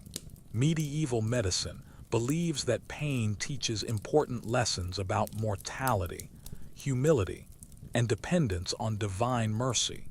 So minimizing your discomfort would actually deprive you of valuable spiritual growth opportunities. The recovery phase pain management is where medieval medicine really shows its colors. Once your surgery is complete, pain relief becomes a luxury rather than a medical necessity. Your surgeon might provide occasional doses of herbal remedies if you're wealthy enough to afford them, but most patients are expected to endure their recovery pain through prayer, meditation, and sheer force of will.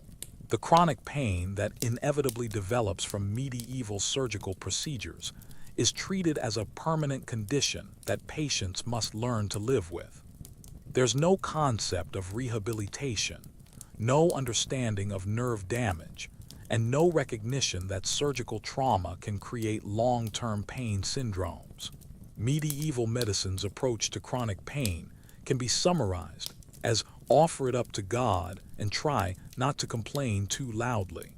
The social expectations around pain tolerance in medieval society add another layer of complexity to your suffering. Men are expected to endure pain stoically.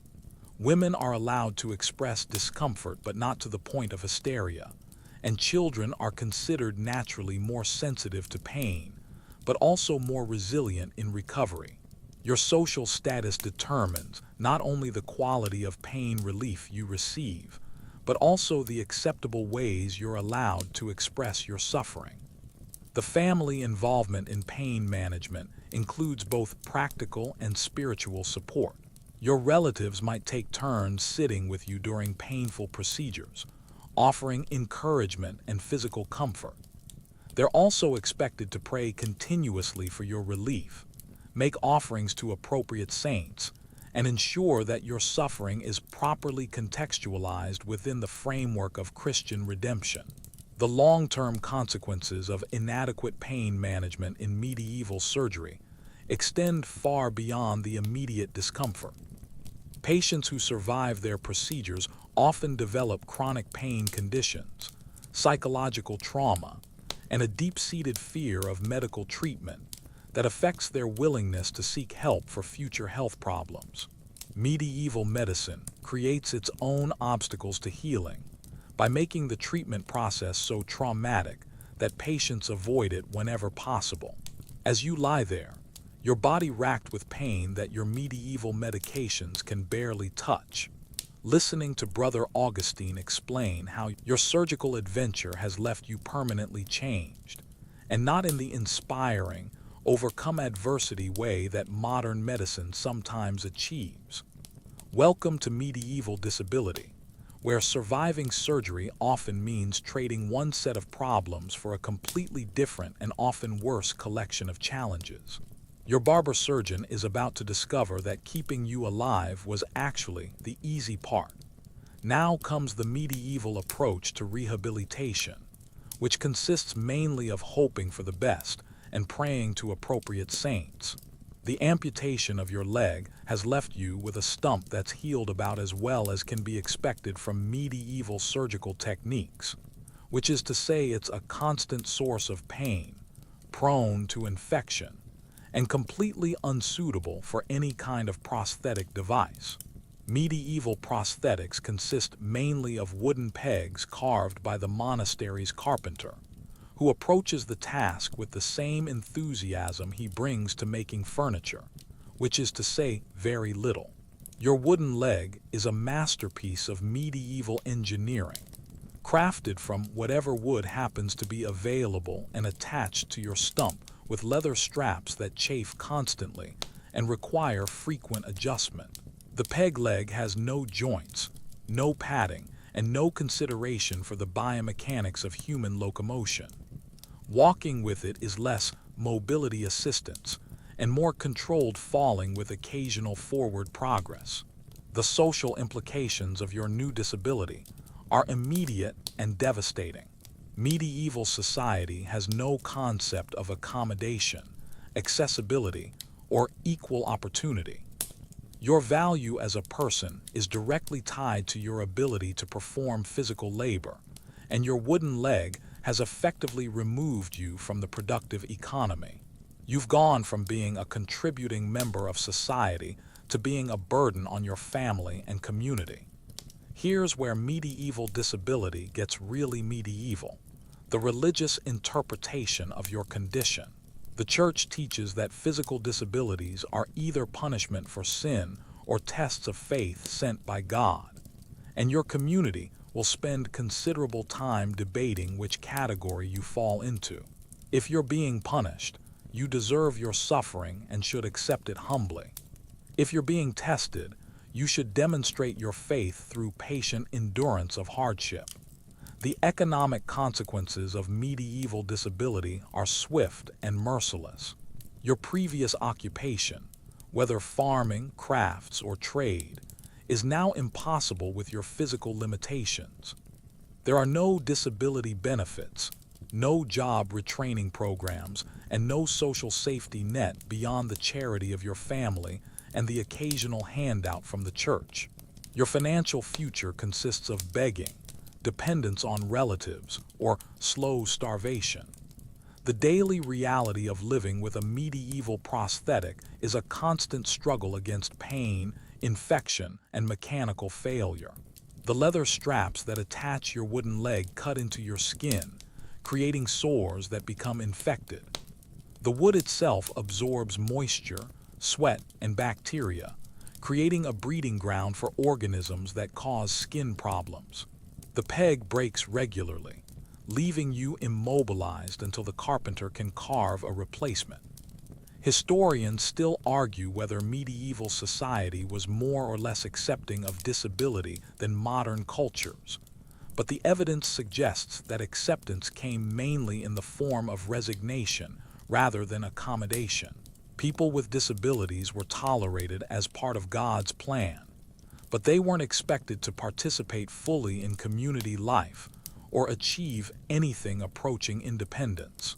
The medical follow-up for your amputation consists mainly of Brother Augustine checking your stump for signs of demonic possession, and your surgeon occasionally examining the wound for obvious problems.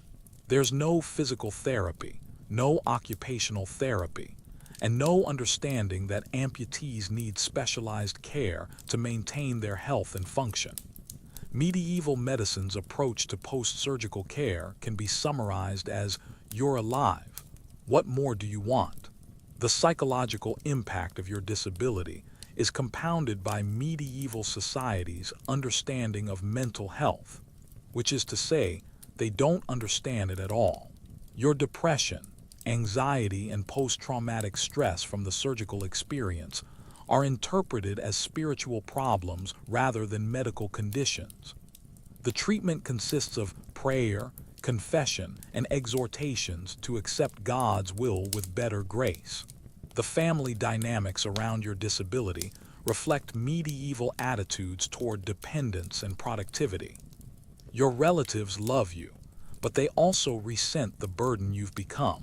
Resources that once supported the entire family now go toward caring for someone who can't contribute to the household economy. The strain on family relationships is immediate and often permanent, as everyone struggles to adapt to circumstances that medieval society provides no framework for managing. The mobility challenges of medieval disability extend far beyond the limitations of your wooden leg.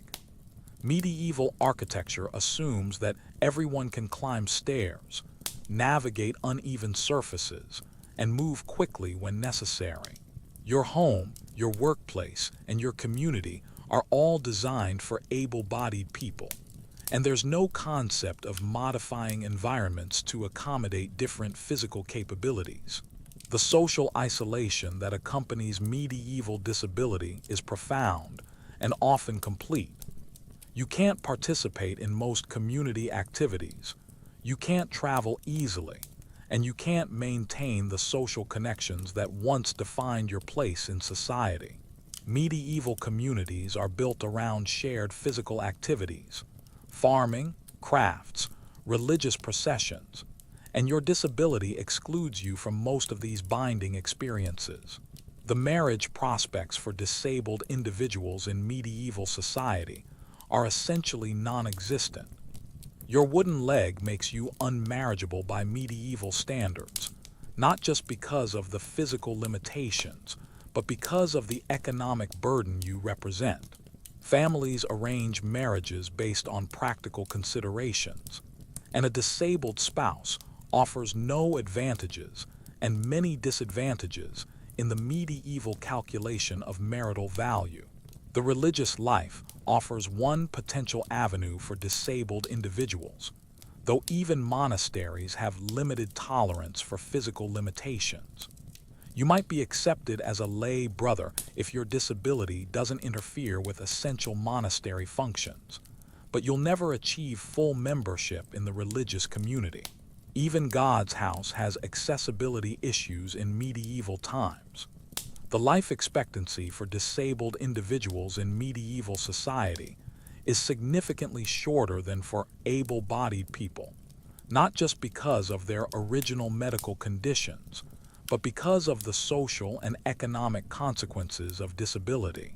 Poor nutrition, inadequate shelter, and limited access to medical care create a downward spiral that often ends in premature death. The legacy of your surgical experience extends beyond your personal suffering to affect your entire family line. Your disability reduces your family's economic prospects, limits your children's opportunities, and marks your household as one touched by misfortune. Medieval society's understanding of heredity suggests that your disability might be passed on to future generations, making your family line less desirable for marriage alliances and business partnerships. As you struggle to navigate medieval society with your wooden leg, dealing with constant pain, social isolation, and economic hardship, while everyone around you debates whether your condition represents divine punishment or spiritual testing, you realize that the monastery bells toll for vespers, but they might as well be tolling for you, because you're about to join the overwhelming majority of medieval surgical patients who don't live to tell their tales. Your journey through medieval medicine is approaching its inevitable conclusion, and the statistics are not in your favor. Welcome to the final reality check of medieval surgery, the death rate that makes modern malpractice insurance seem like a bargain. Your barber-surgeon approaches your bedside with the confidence of someone who's performed hundreds of these procedures, though he carefully avoids mentioning that roughly 90% of his patients end up in the monastery cemetery. Medieval medicine operates with a remarkable ability to maintain optimism in the face of overwhelming evidence that their treatments are more lethal than the diseases they're trying to cure. The record-keeping for medieval surgical outcomes is charmingly selective, focusing on the miraculous recoveries while glossing over the massive pile of corpses that represents the typical result. The monastery's chronicles will record your case as treated with all available remedies and called home to God despite our best efforts, which is medieval medical terminology for "we killed another one, but it's not our fault."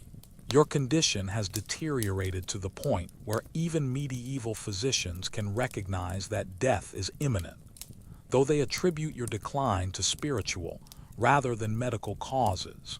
Your surgeon explains to your family that your soul is simply ready to depart this earthly realm, possibly because you've learned all the spiritual lessons that your suffering was meant to teach you. The fact that you're dying from blood loss, infection, and toxic medications is apparently beside the point. Here's where medieval medicine reveals its most remarkable characteristic: the complete inability to learn from failure.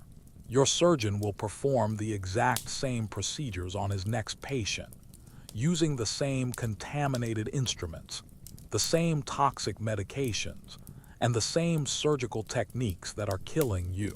Medieval medicine operates in a feedback-free environment where failure is always attributed to external factors rather than medical incompetence. The death process in medieval medicine is surprisingly well documented because physicians spend a lot of time watching their patients die and trying to understand what's happening. They recognize the physical signs of approaching death: the cooling skin, the weakening pulse, the changes in breathing. But they interpret these phenomena as evidence of the soul's gradual separation from the body rather than the failure of biological systems. Your family gathers around your deathbed for the final vigil, which serves both emotional and practical purposes. Medieval society believes that dying alone is spiritually dangerous, because demons might try to claim your soul during the vulnerable transition from life to death. Your relatives take turns holding your hand, reciting prayers, and ensuring that your last moments are properly witnessed and documented. Brother Augustine arrives to perform the last rites, which represent medieval medicine's acknowledgement that their healing efforts have failed and spiritual intervention is now the only hope. The ritual includes confession of sins, anointing with holy oils, and prayers for the salvation of your soul. It's a beautiful ceremony that provides comfort to your family, while tacitly admitting that medieval surgery has reached the limits of its capabilities. Historians still argue whether medieval physicians understood that their high mortality rates were due to medical factors, or genuinely believed that most deaths were spiritually predetermined. The evidence suggests that they recognized the connection between surgical procedures and patient deaths, but attributed the correlation to divine will rather than medical incompetence. The final moments of your life are marked by a curious mixture of medical intervention and spiritual preparation. Your surgeon continues to check your pulse and monitor your breathing, while Brother Augustine focuses on the condition of your soul. The two practitioners work side by side, one trying to preserve your physical existence and the other preparing for your spiritual departure. The actual moment of death is determined by medieval criteria that combine physical observation with spiritual interpretation. Your surgeon declares you dead when your pulse stops and your breathing ceases, but Brother Augustine confirms the death by watching for signs that your soul has departed, changes in your facial expression, the cooling of your skin, or simply an indefinable sense that the essential you is no longer present in your body. The post-mortem procedures begin immediately, because medieval understanding of decomposition is accurate enough to recognize that bodies need to be prepared quickly for burial. Your surgeon performs a brief examination to confirm the cause of death, though his conclusions will focus on spiritual rather than medical factors. The official cause of death will be recorded as God's will, rather than surgical complications. The notification of your death spreads quickly through the monastery and surrounding community, not because you were particularly important, but because medieval society treats every death as a community event that requires collective response. Your neighbors will gather to pray for your soul, share memories of your life, and support your grieving family through the immediate crisis of loss. The funeral preparations reflect medieval society's understanding of death as a transition rather than an ending. Your body is washed, dressed in your best clothes, and laid out for viewing by the community. The wake serves both social and spiritual purposes, allowing people to pay their respects while ensuring that you're actually dead rather than just unconscious, a distinction that medieval medicine sometimes struggles to make.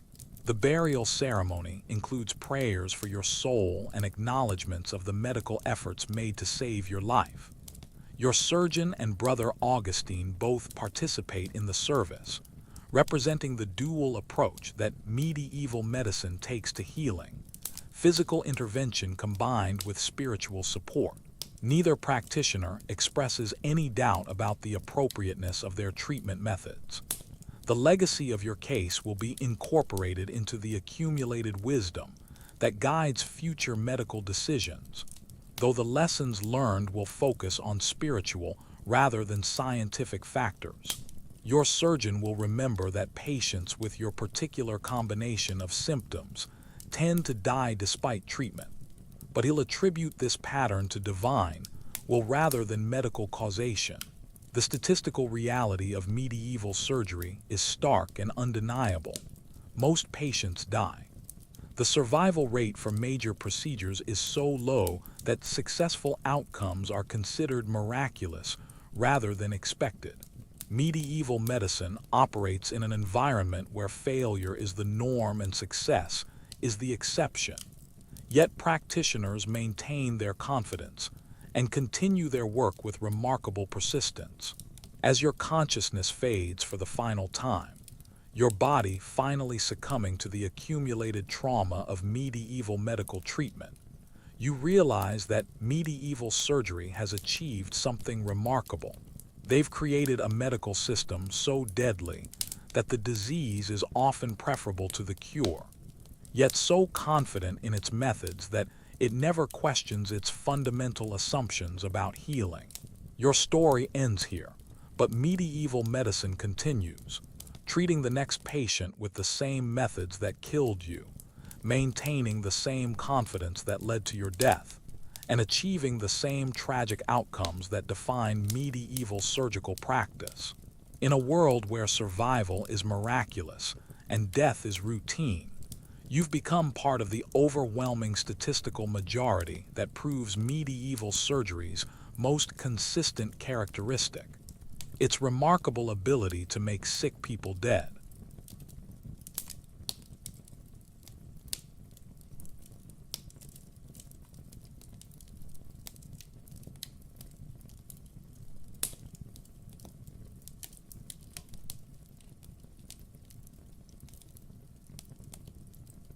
And so our journey through the blood-soaked halls of medieval surgery comes to its inevitable close. Much like most medieval surgical patients, really. As you settle deeper into your bed tonight, feeling the soft comfort of modern sheets and the gentle hum of climate control, take a moment to appreciate the miraculous fact that you live in an era where surgery is more likely to heal than kill you. Think about the simple miracle of anesthesia. The way modern medicine can render you unconscious for hours while skilled hands repair your body, then wake you up refreshed rather than traumatized. Consider the invisible army of antibiotics standing guard against infection, the sterile instruments that have never tasted another patient's blood, the precise monitoring that ensures your heart keeps beating and your blood keeps flowing. Medieval patients faced their surgical ordeals with remarkable courage, knowing that survival was unlikely but hoping for divine intervention. Tonight, you can rest easy knowing that if you ever need surgery, you'll wake up in a recovery room rather than a cemetery, that your surgeon will have trained for years rather than learned on the job, that your pain will be managed rather than endured. The monastery bells have fallen silent, the candles have guttered out, and the barber-surgeons have finally set down their blood-stained tools. In the quiet darkness of history, we can honor those who suffered and died under medieval medicine, while celebrating how far we've traveled from those desperate, painful times. Let the gentle rhythm of your breathing, the steady beat of your heart, and the peaceful darkness of your room carry you into dreams of healing rather than harm, of medicine that preserves life rather than ending it, of a world where surgery saves rather than destroys. Sleep well, knowing that you live in an age of medical miracles, where the cure is no longer worse than the disease, and where surviving surgery is the expectation rather than the exception. Sweet dreams.